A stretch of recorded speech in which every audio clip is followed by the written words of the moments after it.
national embarrassment. Nakabalita po tayo sa lahat ng foreign media news outlets, Senator. Correct, sa CBS, Associated Press, kung saan-saan na nakarating. Ang ano lang, yung para lang proper perspective, kasi kahapon, naimbitahan ako maging guest speaker doon sa AmCham, American Chamber of Commerce, sa Mindanao chapter. So, nakausap ko yung executive director ng national, si Mr. Eb Hinchcliffe. Alam mo, matagal na dito, 20 years na siya, 12 years na siyang nasa AmCham. Siya yung pinaka-head dito sa buong Pilipinas. So, napag-usapan namin yan. So, ang concern niya, kasi at the time na medyo gumaganda yung investment climate sa Pilipinas, ayon na rin sa kanya, dahil sa mga business leaders yung kanyang kapulong lagi, both sa US at saka dito sa side ng Pilipinas. Sabi niya, pagka nagkakaroon ng ganyan, medyo kung ako'y investor at potentially mag-i-invest ako sa Pilipinas, medyo mapapaisip ako na, teka muna, palipasin ko muna itong yung typhoon, yung storm, So doon ang galing yung nung ako'y nagsulat ng speech, Sinama ko yun kasi nabasa ko yung quote kay Lee Kuan Yew, alam mo, yung great Singapore leader, si Lee Kuan Yew. Sa kanya nang galing yung when elephants fight, it is the grass that suffers. Yes. So yung dalawang elepante, of course, the two highest elected officials of the land, at tayo naman yung grass, tayo nagre-represent ng grass, yung Filipino people. So naisip ko, hindi naman ito parang magpatawaran, magkalimutan kasi mga harsh words nagkapalitan na. Kiss Pero and at make least up, tayo mga nagmamasid, tayo man lang tumulong na mag-de-escalate. Hindi yung i-escalate pa natin, magsusulsul pa tayo, kanya-kanya pa rin. Gatong. Hindi natin maiwasan, may kanya-kanya panig. So, Senator Ping, ito naman kagabi po, napanood ko po si former Senator Orly Mercado naman. Sabi niya, very di ba? Kasi nga, very maanghang po yung palitan. Tapos may mga investigasyon na pumasok ng NBI, may DOJ na po. Tapos talagang parang may banta na baka daw magka-military junta and all that. Pero at the end of the day, do you think it's something that we should be alarmed about? Kasi sabi niya, baka much ado about nothing naman tayo. Tayo mga Pilipino, mahilig sa ganito. Pero after a while, humuhupa, nagkakayusan. Sabi nga namin, case in point, kay Enrile po. Di ba siya yung namuno sa EDSA Power 1? Tapos ngayon, siya po ang Chief Legal Counsel man po ni PBBM. Yung tempest in a teapot, ika nga sabi ni Senator Orly Mercado, do you think this is much ado about nothing? This is just for, parang, hindi man for show, pero this is temporary, unfortunately. Pero it's, kumbaga, na-escalate na dapat talaga nag-de-escalate na. Sa inyong palagay? Ang concerning talaga, dahil dalawang pinakamatatas na opisyal Alam mo kung halimbawa nagkaroon ng bangayan sa mga subalterns, yung mga minor functionaries o kaya medyo sabihin natin sa Senate o kaya sa House, medyo hindi masyadong nakaka-alarm. Pero kapag yung dalawang dati pang, nakakalungkot pati dito, dati naman silang political allies, very strong allies. Alam mo, pag nakakakita tayo ng ganyan, hindi maiwasan na parang kinalulungkot natin yung bakit umabot sa ganito. So ang sa akin naman, ang main concern, primary concern, yun nga, yung future ng bansa natin dahil kung nagkakaroon ng ganyang sagutan o kaya kaguluhan, political noise, sana manatiling political noise. Pero kung umabot pa sa mas grabe pa, medyo concerning talaga yan. Okay. Sa inyong palagay, Senator, meron bang actionable crime dito dun sa pagbabanta na ginawa ni VP Sara? Kasi nga conditional, di ba? Pag pinatay ako, may kinausap na ako na patayin mo silang lahat, di ba? PBBM, First Lady, House Speaker Martin Romualdez. Sa inyo, ang is grave threats, under the revised penal code. But they were talking about sedition, they were talking about yung isa sa mga batas ninyo, itong Anti-Terrorism Act. Para sa inyo, may nalabag ba na actionable? Ang opinion ko, pareho rin ang opinion niyo, manggagaling doon sa mga legal experts o luminaries, so to speak. Tulad ng NBI, dati naman judge si Director Santiago. Pagkatapos yung sa DOJ, meron sila mga sari-sariling pananaw tungkol dyan. At para sa akin, mas maganda na iwanan na lang sa kanila kung ano man yung legal remedies o legal action na dapat gawin sa mga bagay na yan. Kasi legal yan eh. Oo. Una-una, hindi naman din ako abogado. Oo. Nakikinig din lang tayo sa mga pananaw, sa mga opinion ng mga legal minds. Oo. Senator Ping, ikaw po, sa tingin ninyo, paano ito mahihinto? Alam po natin no, na si former President Gloria Macapagal-Arroyo, siya po ang nagdala sa kanila together para maging unit team. Meron rin po si Senator Amy na BFF po ni VP Sara at saka syempre ate po ni BBM. Ang tanong ko po, do you think huhupa itong init kung sakali po ang Congress na lang, sabihin nila, sige na nga para matigil na to, i-ano na lang nga natin yan, tigilan na natin itong hearing sa accountability, tapos makipag-usap na kung whether si PGMA yan o si Senator Amy. Do you think that's still possible na pwede magkaayusan? O point of no return na pareho, yung Duterte at saka yung mga Marcos? Kasi hindi naman po pwedeng sabihin na itigil na lang ng House of Representatives yung kanilang ginagawang legislative inquiry. Kasi unang-una, hindi naman mapapagbintangan naman sila nag-shirk do sa kanilang responsibility o sa kanilang mandato. Okay. Mabuti na banggit niyo si dating Presidente Gloria Macapagal-Arroyo at saka si Senator Jaime Marcos. Sila yung mga, sa tingin ko, may mga karapatan o kaya may kakayahan para yun nga ma-escalate man lang, hindi na humantong sa parang nandoon na tayo sa nasa international news na nga at ito hindi maganda para sa imahe ng Pilipinas dahil ang investment climate gumaganda, meron yang upgrade na naman tayo narinig, panibagong upgrade pagkatapos magkakaroon ng ganyan maapektuhan. Yun lang naman ang aking panawagan. Hindi ko naman sinasabing tigilan na lahat at magkalimutan na. Kasi may mga legal implications, yung mga nangyari na. At ipaubayan na lang natin yon na yung things to take to take their normal course, tulad yung trabaho ng NBI, trabaho ng DOJ, at kung saan man makarating. Ang sa akin lang, wag na makihalo yung mga kababayan natin kasi lalong parang tumataas. It's just like fanning the flames of political hostilities eh. May mga makikinabang kasi eh. May mga makikinabang. Yes.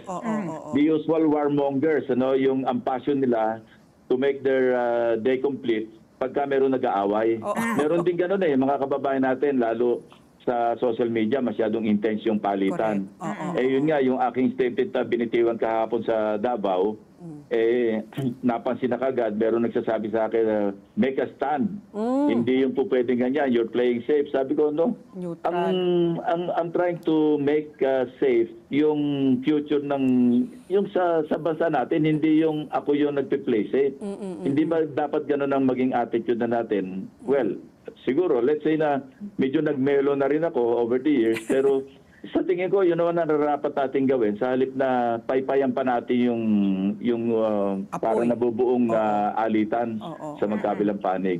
Kaya, unique ito kasi dahil dalawang highest officials, yung elected officials, yung medyo nasa magkabilang panig. Kaya dapat talaga hindi natin sulsulan pa. Bagkus, tumulong tayo mag-de-escalate. Senator, we'd like to find out kung ano naman ang saloobin nyo tungkol dito sa itong pinagmumula dito, ang isa sa mga pinag-uugatan, yung pag-imbestiga sa di umano'y maling paggastos ng Office of the Vice President ng kanyang confidential funds. Kayo, having been in the Senate, talaga nakatutok sa budget natin. Ang sinasabi sa panig ni VP Sara, sinasabi niya, alam mo, dapat hindi inuukil-kil ang confidential funds in a public forum on national TV because by its very nature, confidential nga, malalagay sa balag ng alanganin, how it was disbursed, hindi ba, papangalanan mo ba, sino mga binayaran mo dyan. Tapos, on the other hand, it was flagged by COA. Nagkaroon sila ng audit observation memo. Hindi ko alam kung may notice of disallowance. Ang tanong naman, bakit katangi-tangi bang OVP, Office of the Vice President, ang was flagged by COA? Ano po ang saloobin nyo dito sa maraming anggulo tungkol po the use of the confidential funds and the auditing of the confidential funds and the eventual investigation ng committee ng House ng mababang kapulungan in the exercise of their oversight function and in aid of legislation? Una-una doon sa basic premise tayo, no? Lahat ng public funds, accountable yan, subject to audit. Huwag natin sabihin yung confidential at saka intelligence fund, exempted. Hindi kasama sa ino-audit kasi basta public funds talagang subject to accountability nung gumagamit.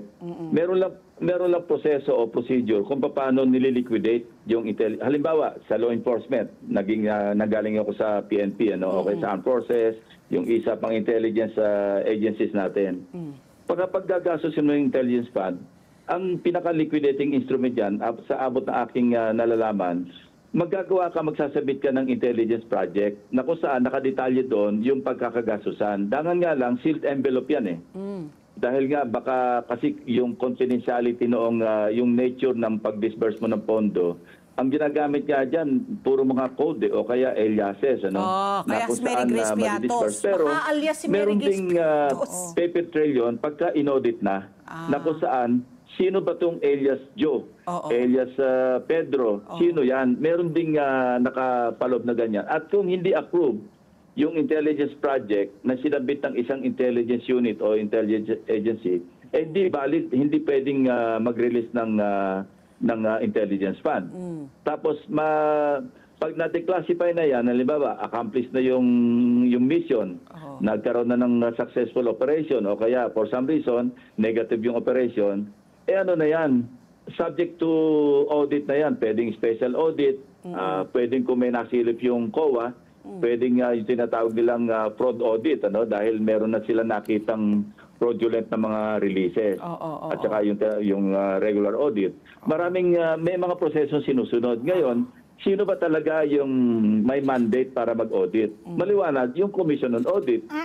Pero sabi nyo nga kanina, Ali, saka Patpi, di ba, merong oversight function ang Kongreso, both houses. At katunayan, meron ngang meron ngang circular o merong umiiral na batas na kung saan quarterly dapat nagre-report lahat ng agencies na gumagamit ng pondo sa both houses of Congress kasi in the exercise of their oversight functions o mandate nila, kailangan makita nila paano, ano nangyari doon sa ipinasa nila na national budget o GAA. Okay. Isa pa yan, tungkol dyan po sa confidential funds pa rin po. Naging controversial rin po na umamin po yung Special Disbursement Officer po ni VP Sara na yung pera, siya nga nang-withdraw, 112 million ba yun? Ang withdraw niya sa Gina Pati yung Costa. Fajardo, ganun Pati din si Fajardo. Edward Fajardo. Sila yung nagwi-withdraw po dyan sa land bank. Pero binibigay po nila doon sa security officer. Tama ho ba yun? Kasi sila yung SDO po yung nakabond di ba? Nag-put up sila ng bond. Is that normal na yung SDO pinapasa, pinaubaya yung ganyang kalaking pera po sa security officer dahil po inutos rin po daw ni VP Sara? Paano po yun? Paano nyo po, tama ho ba yun? Normal ba yan? O ngayon lang po nasilipan dahil nga po nagkaroon po ng congressional hearing? Well, kung napaka-stricto at napaka-rigid noong susundin, dapat mismo yung special disbursing officer ang magbibigay doon sa mismong recipient noong confidential man yan o intelligence man yan o regular budget yan. Siya mismo kasi hindi mo mawala yung accountability niya kasi after all, siya yung disbursing officer. Correct. Hindi rin naman i-stop sa kanya yung accountability dahil head of agency talaga ang mananagot niya kasi nakapirma rin yung head of office o head of agency kung sakali magdi-disburse at saka magbi-withdraw ng pondo from a government bank like land bank at kung paano i-dispose. Sa akin naman, ang nakita ko, hindi naman binulsa ni Vice President Sara kasi sinabi rin nung si Acosta, di ba, na binigay nila doon sa mga superintendents na sa tingin niya nag-aabono ng sarili nilang pera sa kaya lang meron yang procedure na dapat sundin dahil ang mukhang violation na nakita rito, bakit sa mga personal account pumasok yung na-disburse. So matter of procedure. Pero sa akin, yung basic na binulsa ba ni Vice President Sara yung halimbawa 9 times na 25,000 pesos na tanggap ng isang isang superintendent. Oo. So sa akin, ang bottom line, binigay naman doon sa mga kinaukulan. Kaya lang, hindi naman pare-pareho yung pagka-distribute. Oo. Well, discretion naman yon ng head of agency kung inakala niya na yung mga napili lang nila, yun yung hindi naman out of favoritism, Oo. kung hindi dahil sa yun ang mas nangangailangan, yun ang nakapag-abono. Pero meron na rin tayo sa national budget, tatandaan ko, in-increase nga namin yan, yung chalk allowance, Yeah. tapos yung kasi nakakawa rin yung mga teachers natin talaga. Oo. Dahil sila nag-aabono ng Supplies. pambili ng chalk, ng Oo. eraser, ng kung ano-ano pa. Oo. Okay. Sa pagbabalik nyo sa Senado, pagtutuunan nyo ba ng pansin itong confidential and intelligence funds na ito? Because this runs in the billions, no? In the billions. So, bilang yung pera ng taong bayan na ginagastos, nakikitaan po natin ng kaluwagan, ano, doon po sa disbursement nitong mga pondo na to. And outright, may nakikitang anomalya. Because remember, meron yung AFP denied that na yung sa Youth Leadership Summit ay nakakuha sila ng pondo. Hindi, sabi ng AFP, hindi, pera namin ang ginamit dun sa Youth Oo. Leadership Summit na yan. Hindi nagbigay ng pera ang DepEd dyan. So may makikitaan ka na Ayun. irregularidad pa rin. And because the confidential and intelligence funds run in the millions, Yeah. Senator, Oo. alam mo, kailangan may paghihigpit sa disbursement ito. Kamukha nga nung nakita po natin sa hearing, yung dalawang SDO, si Gina Acosta, si Edward Farda, sila yung nakapirma that they Oo. acknowledge that everything is in order. Pero para sa kanila, naguhugas kamay sila dun sa disbursement. Ang actually nagdi-disburse si La Chica at si Nolasco, which is yung security personnel ni VP Sara. Oo, pero may certification silang in-issue na sa abot ng kanilang personal na kaalaman, talagang dinisburse nila na maayos. Yun ang magiging problema nila, magiging pananagutan nila sa batas. Now, going back to your question, unang-una, hindi yung sa pagbabalik, kundi kung makakabalik. Ano? Kung sakali makabalik sa Senado, pagpapatuloy pa rin. Tatandaan ko nga nung araw, kinwestiyon namin yung bakit yung Philippine Racing Commission, merong intelligence fund, may confidential fund. Oh. Bakit Betting. kailangan yung mga kabayo, meron pang intelligence fund? Betting. So tinanggap Betting. namin yun. Yeah, so tama Diba? yun. No, dapat talaga higpitan kasi hindi naman natin pag-uusapan dito thousands of pesos. Ano? At millions. after all, maski 1,000 yan, maski 10 piso yan, public funds yan eh. Oo. Correct. So Pati- kailangan talaga at tingnan talaga yung kung saan dapat makarating yung Dinadala. o ma-allocate yung intelligence fund. Sa akin pananaw, sarili kong pananaw, kung wala ka sa law enforcement, wala ka sa intelligence community, hindi mo kailangan ng intelligence fund. Yeah. Oo. Oo. Kasi mga Pati regular LGU, agencies ng government, mga regular departments, Oo. siguro confidential funds, ano, yung tinatawag na sabihin natin discretionary kasi may mga humingi ng tulong sa kanila na hindi naman pwedeng paano, hahanap ka ng hahanap na resibo. Yeah. So yung tinatawag na magse-certify yung disbursing officer at i-attest ito, i-affirm naman ng head of agency. Ganyan na nangyari sa Senado. Ito, ibinabato rin sa akin ito. Ako rin nagsimula nung liquidation by certification. Sasamantalahin ko na rin to para maliwanagan noong mga nag-aakusa sa akin. Kasi ako yung chairman ng Committee on Accounts. Noong nagkaroon ng kontrobersya sa Senado. Kasi nagbigay ng additional MOOE si dating Senate President Enrile at parang tila 2 o 3 yung hindi nabigyan ng pagkakapareho ng mga ibang senador. Oo. So umaksyon noon ang Commission on Audit si Gloria Climacotan, the late COA chairperson. Ang sabi nila, itigil na yung liquidation by certification.